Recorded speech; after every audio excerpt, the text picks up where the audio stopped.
நம்மள பலருக்கு நியூஸ் பார்க்குற பழக்கம் இருக்கும். அப்படி பார்க்கும்போது, ஒலிம்பிக் கேம்ல எந்த நாடு எவ்வளவு தங்கம், வெள்ளி, வெண்கலம் ஜெயிச்சிருக்கு அப்படிங்கிற பட்டியல நம்ம பார்த்திருப்போம். அந்த பதக்க பட்டியல பார்த்த நாம, ஒலிம்பிக் கேமோட அந்த ஃபிளாகோட லோகோக்கு பின்னாடி இருக்க அந்த விஷயத்த நம்ம என்னைக்காச்சும் கவனிச்சிருக்கோமா? அதத்தான் நான் இன்னைக்கு சொல்லப் போறேன். நான் உங்கள் குரு. வாங்க வீடியோக்குள்ள போலாம். அந்த ஒலிம்பிக் ஃபிளாக பார்க்கும்போதே தெரியும். ஒரு 5 டிஃபரண்டான கலர்ஸ்ல இருக்கக்கூடிய ரிங்ஸ் ஒண்ணோட ஒண்ணு. அதாவது blue, black, yellow, green and red அப்படின்னு 5 டிஃபரெண்ட் கலர்ஸ்ல இருக்கக்கூடிய ரிங்ஸ் ஒன்னோட ஒண்ணு இணைஞ்சு அது ஒயிட் கலர் பேக்ரவுண்டுக்கு சென்டர்ல இருக்கும்.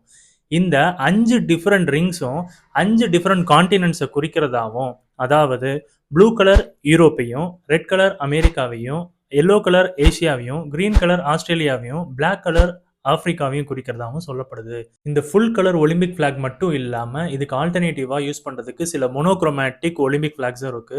For example black, blue, yellow, green, red and white அப்படின்னு 6 ஆல்டர்னேட்டிவ் கலர்ஸ்ல மோனோக்ரோமேட்டிக் ஒலிம்பிக் ஃபிளாக் இருக்கு. எங்கெல்லாம் full colour Olympic flags use பண்ண முடியலையோ அங்கெல்லாம் இந்த மோனோக்ரோமேட்டிக் ஒலிம்பிக் ஃபிளாக்கை பயன்படுத்துறாங்க. இப்போ நான் சொன்ன தகவல் உங்கள் எத்தனை பேருக்கு தெரியுங்கிறத மறக்காம கமெண்ட் பண்ணுங்க. சிறிய தகவலாக இருந்தாலும் பயனுள்ளதாக இருக்கும்னு நம்புறேன். மேலும் இந்த மாதிரியான சுவாரஸ்யமான தகவல்களை தெரிஞ்சுக்க நம்மளோட பேஜை ஃபாலோ பண்ணுங்க. டாடா.